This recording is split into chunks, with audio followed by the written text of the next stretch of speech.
1월 15일 목요일입니다. 한 주의 중심을 지나 조금은 지치고 몸도 무거워지는 목요일 아침입니다. 특별히 요즘 날씨가 많이 춥습니다. 차가운 공기가 몸 깊숙이 스며드는 계절입니다. 큐티 가족 여러분, 이 아침 건강에 각별히 유의하시기 바랍니다. 외출하실 때는 옷을 따뜻하게 챙기시고 연로하신 부모님들과 자녀들, 손주들의 체온도 한 번 더 살펴보시기를 바랍니다.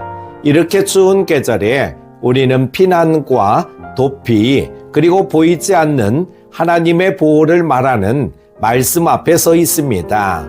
오늘 함께 묵상할 말씀은 마태복음 2장 13절에서 23절입니다.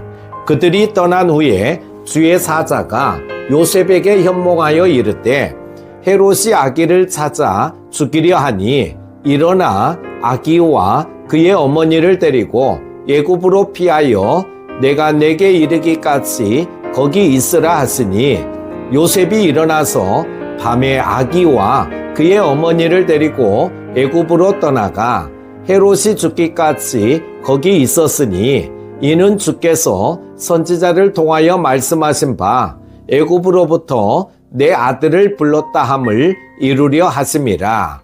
이에 헤롯이 박사들에게 속은 줄 알고 심히 노하여 사람을 보내어 베들레헴과 그 모든 지경 안에 있는 산의 아이를 박사들에게 자세히 알아본 그때를 기준하여 2살부터 그 아래로 다 죽이니 이에 선지자 예레미야를 통하여 말씀하신 바 라마에서 슬퍼하며 크게 통곡하는 소리가 들리니 라헬이 그 자식을 위하여 애곡하는 것이라. 그가 자식이 없으므로 위로받기를 거절하였도다 함이 이루어졌느니라. 헤롯이 죽은 후에 주의 사자가 애굽에서 요셉에게 현몽하여 이르되 일어나 아기와 그의 어머니를 데리고 이스라엘 땅으로 가라. 아기의 목숨을 찾던 자들이 죽었느니라 하시니 요셉이 일어나 아기와 그의 어머니를 데리고 이스라엘 땅으로 들어가니라. 그러나 아켈라오가 그의 아버지 헤롯을 이어 유대의 임금됨을 듣고 거기로 가기를 무서워하더니 꿈에 지시하심을 받아 갈릴리 지방으로 떠나가 나사렛이란 동네에 가서 사니 이는 선지자로 하신 말씀에 나사렛 사람이라 칭하리라 하심을 이루려 함이로라. 아멘.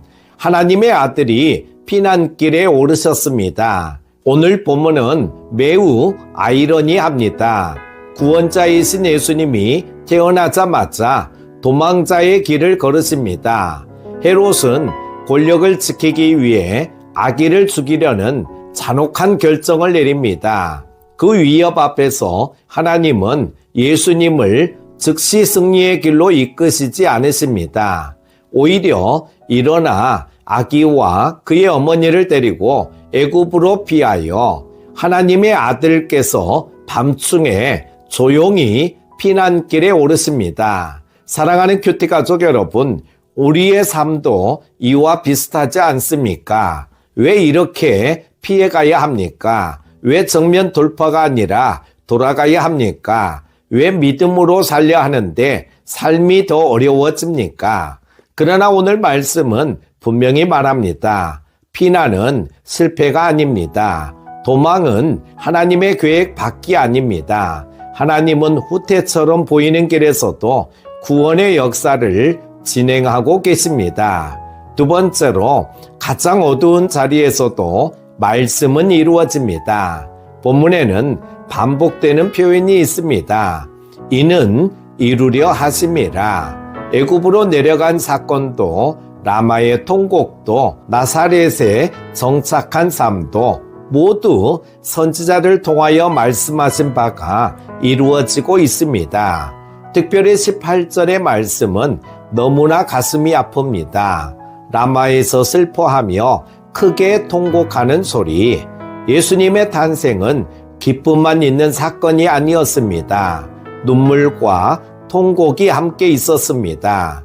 사랑하는 큐티 가족 여러분, 우리의 삶에도 이런 장면이 있습니다. 왜 나의 가정에는 이런 일이, 왜 나의 자녀에게 이런 아픔이, 왜 나의 인생에는 설명되지 않는 눈물이. 그러나 성경은 말합니다. 하나님은 통곡의 자리에서도 침묵하지 않으십니다. 눈물의 역사 속에서도 말씀은 진행됩니다. 지금은 이해되지 않아도 하나님의 말씀이 중단된 적은 없습니다. 세 번째로, 하나님의 인도는 언제나 다음 한 걸음입니다. 요셉의 삶을 보면 참 단순합니다. 꿈에 지시하시면 움직이고, 위험하면 멈추고, 다시 말씀하시면 다시 떠납니다. 요셉은 전체 지도를 받은 적이 없습니다. 언제까지 애굽에 있어야 하는지도 몰랐습니다. 다만 내가 내게 이르기까지 기다렸을 뿐입니다. 그리고 때가 되자 하나님은 다시 말씀하십니다. 일어나 이스라엘 땅으로 가라.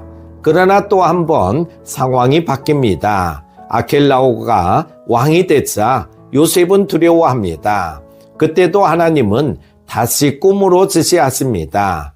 결국 나사렛으로 가게 됩니다. 사랑하는 큐티 가족 여러분, 하나님의 인도하심은 언제나 오늘 순종할 한 걸음입니다.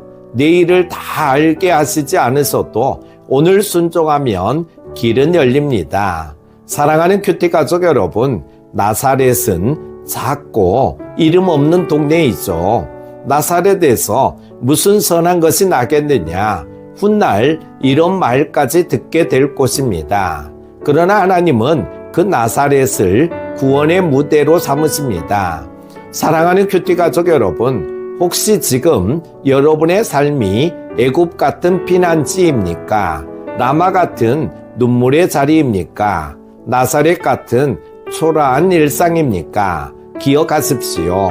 그곳에서도 하나님은 일하고 계십니다. 그 길도 말씀의 성취의 길입니다. 오늘 하루도 평안하십시오. 기도합니다. 하나님 아버지, 이 추운 목요일 아침 말씀 앞에 우리를 불러주셔서 감사합니다. 피난길 같았던 인생의 시간들 속에서도 우리를 버려두지 않으시고 말씀으로 인도하신 하나님을 신뢰합니다. 지금 이해되지 않는 상황 속에 있는 큐티 가족들이 있다면 하나님, 오늘 하루 말씀을 기다릴 줄 아는 믿음을 허락해 주시기를 원합니다. 우리의 가정과 일터와 건강을 지켜주시고 특별히 이 추운 날씨 속에서 몸과 마음이 약해진 지체들을 보호하여 주옵소서. 나사렛 같은 오늘의 삶 속에서도 하나님의 뜻이 반드시 이루어질 줄 믿으며 이 하루를 믿음으로 살아가게 해주시기를 원합니다. 예수님의 이름으로 기도드립니다. 아멘.